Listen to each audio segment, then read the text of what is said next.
काम को कंप्लीट करते हैं। फिर आपके पास जो आउटपुट आया उसके ऊपर दोबारा से रिसर्च करते हो उसको वैलिडेट करने के लिए।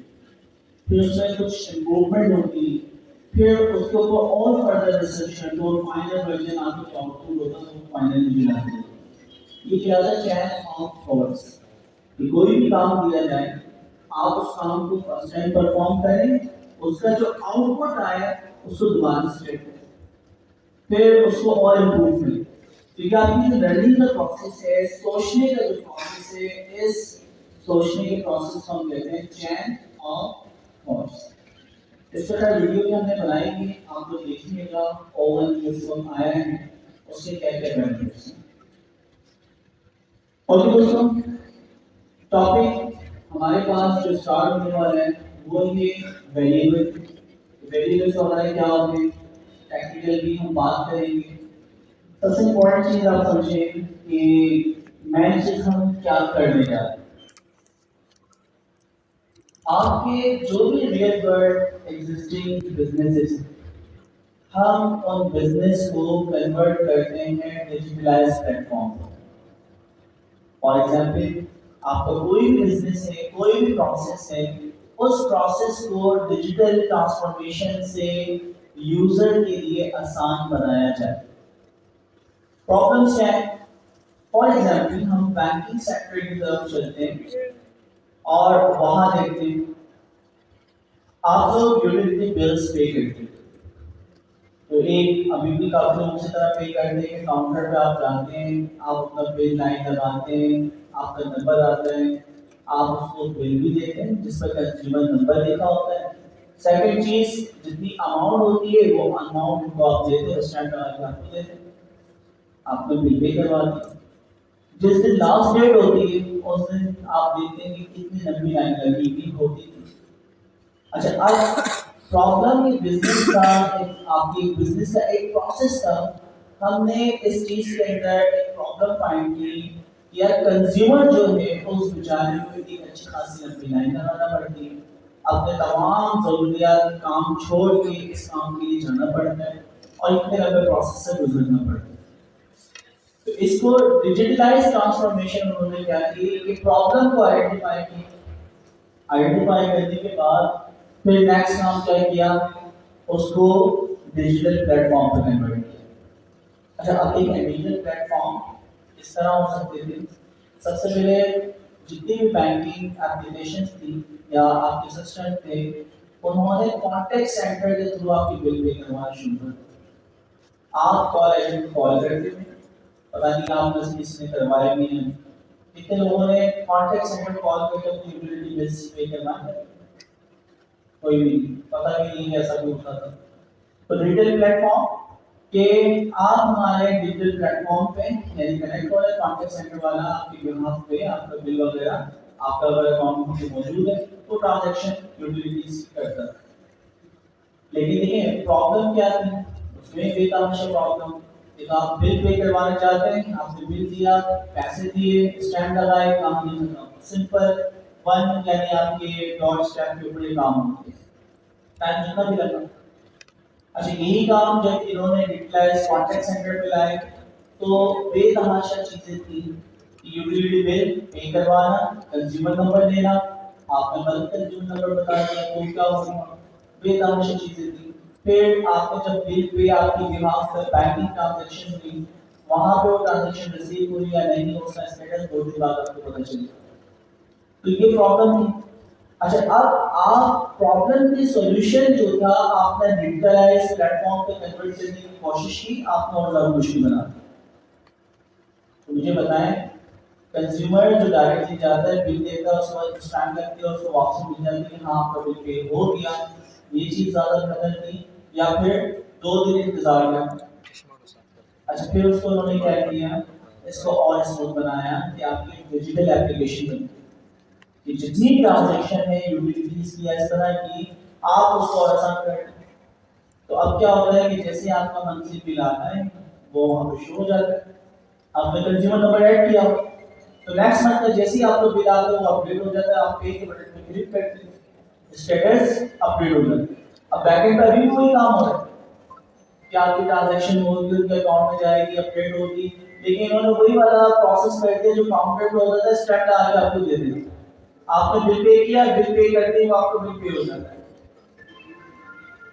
ओके, तो आपने बिल पे किया, बैकएंड के ऊपर प्रोसेस चल रहा है, लेकिन क्या कहता है कि आपका पेड का स्टेटस आ, तो कंज्यूमर के एक्सपीरियंस को उन्होंने आसान कर दिया कि डायरेक्टली, बल्कि आप उसको स्केड्यूल पे लगा दें कि मंथ की 15 तारीख को आप खुद का खुद ऑटो बिल पे कर दें, ऑटो ट्रांजेक्शन लगा मल्टीपल बिल आप एक साथ पे कर सकते हैं, वो प्रोसेस कर दें, तो वो सारे काम अब आप करवा सकते हैं। चीजों को समझें, बिजनेस उसके जो प्रोसेस है, उन प्रोसेस में कंज्यूमर्स को किस चीज में मुश्किल आता है, उस मुश्किल सिस्टम को आप किस तरह डिजिटलाइज ट्रांसफॉर्मेशन से आसान कर सकते हैं। तो डिजिटलाइज ट्रांसफॉर्मेशन में आसान करने के तरीके को हम कहते हैं यूजर एक्सपीरियंस, और यूजर एक्सपीरियंस जितना आसान होगा आपका प्रोडक्ट उतनी जल्दी अडॉप्ट किया जाएगा और उतने ज्यादा कंज्यूमर उसका इस्तेमाल करेंगे। जितना ज्यादा मुश्किल होगा उस प्लेटफॉर्म से लोग उतना दूर भागेंगे, जितना प्रोसेस को कॉम्प्लेक्स बनाएंगे उतना लोग दूर भागेंगे। आसान चीज होना चाहिए। तो सबसे पहले करीम ने यूएक्स यूआई के अंदर आपकी जो कस्टमर की ऑनबोर्डिंग की फनल है उसके ऊपर काम किया, और फिर उसके बाद सबने उसको अडॉप्ट करना स्टार्ट किया। तो करीम ने एक रिसर्च की थी, उस रिसर्च में ऑनबोर्डिंग में क्या होता है, आपको याद होगा 2015-16 में प्रीवियस अगर आप जाएं तो फेसबुक पे या गूगल पे आप लोग साइन अप करते हैं, साइन अप का पूरा फॉर्म होता था, उसमें ईमेल एड्रेस, उसमें मोबाइल नंबर, उसमें बेतहाशा जितनी चीजें होती थी एक ही पेज में नजर आती थी, जितनी चीजें उन्हें रिक्वायर्ड होती थी, डेटा साइन अप का सब कुछ एक ही पेज पे होता था, सारी चीजें आप डालते थे, उसके बाद आप साइन अप हो पाते, यानी ऑन बोर्ड हो। रूल क्या है कि आप कस्टमर के लिए, कंज्यूमर के लिए आसानी रखें और कम से कम डेटा से कलेक्ट करें, बाद में सबमिट करवाते हैं। तो अब क्या होता है, आप गूगल पे या किसी भी प्लेटफॉर्म पे साइन अप होते हैं, उन्होंने कितना आसान कर दिया, लाइक आप किसी दूसरे प्लेटफॉर्म पे जाते हैं, लॉग इन विद गूगल, आप गूगल अकाउंट से लॉगिन हो जाते हैं, गिटहब अकाउंट से लॉगिन हो जाते हैं, लिंक्डइन अकाउंट से लॉगिन हो जाते हैं। कितना आसान कर दिया कि एक प्लेटफॉर्म पे अगर आपकी ऑलरेडी आप मौजूद है, ऑन बोर्ड हुए हैं, वही डेटा वहां इस्तेमाल हो सकता है। तो ऑन बोर्ड करना कितना आसान कर दिया। या आपको साइन अप करने के लिए आप देखते हैं कि आपके पास मल्टी स्क्रीन आती है, मल्टी स्क्रीन पहले स्क्रीन में सिर्फ यूजर नेम पूछो, जो कि चेक कर लेते हैं यूजर नेम पहले से रिजर्व तो नहीं है, अगर रिजर्व नहीं होता फिर आपको आगे को ईमेल एड्रेस और पासवर्ड आपको सेट करने का बोलता है, और फिर फर्दर आपको साइन अप करवा देते हैं, कोई कम से कम डेटा। तो अपने कस्टमर्स के लिए जितनी आसानियां आप पैदा करेंगे उतना ज्यादा कस्टमर खुश होगा और आपका प्लेटफॉर्म छोड़ के नहीं जाएगा। इसे हम कहते हैं यूएक्स यूआई। तो यूआई यूएक्स जो हम कहते हैं यूजर इंटरफेस हम बनाएंगे। यूजर इंटरफेस क्या है, कहां पे साइन अप होगा, कहां पे आपका बटन होगा, किसका क्या कलर होगा, इस स्क्रीन के बाद नेक्स्ट स्क्रीन क्या होगी, वहां पे ऑप्शनल है, रिक्वायर्ड है। तो ये सारी चीजें हम यूजर एक्सपीरियंस की बेस पे करते हैं, और ये पूरी फील्ड यूबीएल ने 2013 में अपने डिजिटल प्लेटफॉर्म को स्टार्ट किया था। 2017 में इन्होंने इनोवेशन डिजिटल लैब बनाई गवर्नमेंट क्लिफ्टन में, तो उसकी पहली हायरिंग मेरी थी एज अ डेटा साइंटिस्ट। तो 4 साल यूबीएल को भी दिए थे। तो यूजर एक्सपीरियंस की जो बात मैं डिस्कस कर रहा हूँ, तो समझे जिंदगी के 4 साल इसी में लगाएं कि आप कंज्यूमर की एक्सपीरियंस को किस तरह आसान बना सकते, और ये पूरी इनोवेशन। अच्छा, तो आप जब कस्टमर के किसी भी जर्नी को आसान बनाएं, आपका कस्टमर आपको छोड़ के फिर नहीं जाता। तो पर्पस क्या है, आपका बिजनेस, बिजनेस में प्रॉब्लम फाइंड करना, उसकी ट्रांसफॉर्मेशन करनी है, ट्रांसफॉर्मेशन डिजिटल प्लेटफॉर्म पे लेके उस ट्रांसफॉर्मेशन की जो जर्नी है, यूजर जर्नी, उसको क्या बनाना है, आसान बनाना। उस एक्सपीरियंस को यूजर के लिए इतना आसान बनाना है कि वो बोले कि यार ये बहुत आसान है। बहुत सारी ऐसी कॉम्प्लेक्स चीजें हैं जैसे कि हम बात करें ट्रेडिंग या इस तरह की चीज़ों पे, तो बड़ा मुश्किल से काम होता है। आज ट्रेडिंग करना कोई मुश्किल नहीं है, बहुत सारे डिजिटल एप्लीकेशंस मौजूद हैं जिसके जरिए आप कोई ट्रेडिंग कर सकते हैं।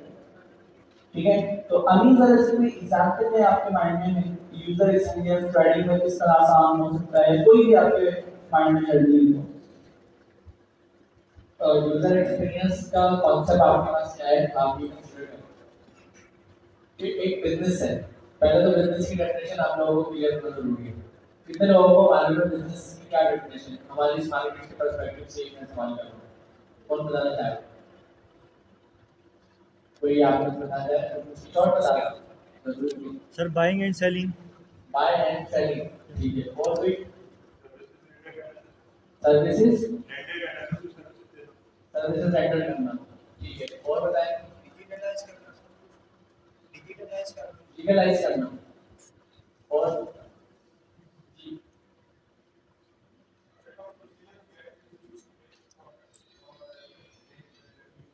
बहुत परफेक्ट डेफिनेशन आपने बताई जी। ठीक है।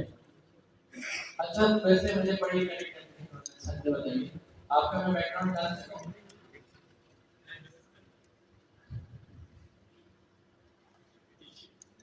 शॉर्ट डेफिनेशन मैंने कहा बैकग्राउंड। नहीं, असल में मुझे आवाज आ रही होती है, पता नहीं चला बोल कौन रहा है, जरा हैंडलेस करिएगा कौन बोल रहा है। ठीक है, आप दोबारा बोलें, मैं ध्यान से सुनूंगा।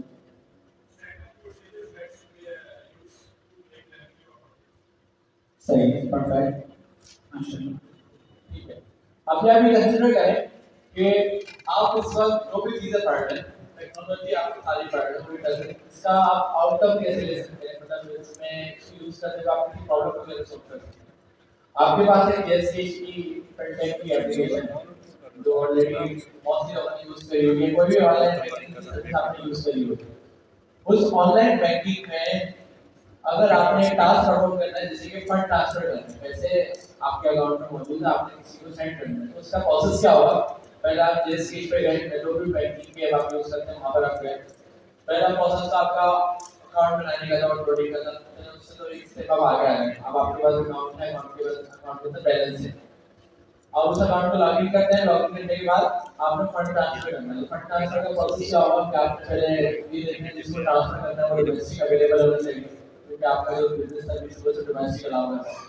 फिर आपने फंड ट्रांसफर वाली सर्विस पे जाना है, वहां पर आपने उसका अकाउंट नंबर पुट करना है, अगर आपके अकाउंट में बैलेंस है तो आप उसको वो सारा पैसे ट्रांसफर कर सकते हो, क्विक ट्रांसफर हो जाएगा।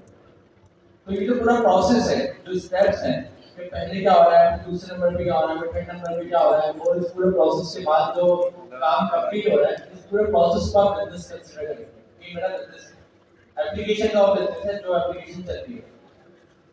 आप लोगों के लिए ये इंफॉर्मेशन क्यों जरूरी है? क्योंकि जो चीजें अभी आप पढ़ रहे हैं क्लास में, वो सारी चीजें एक्चुअली प्रैक्टिकल में जब भी आएंगी जब वो किसी बिजनेस यूज केस को कवर करें।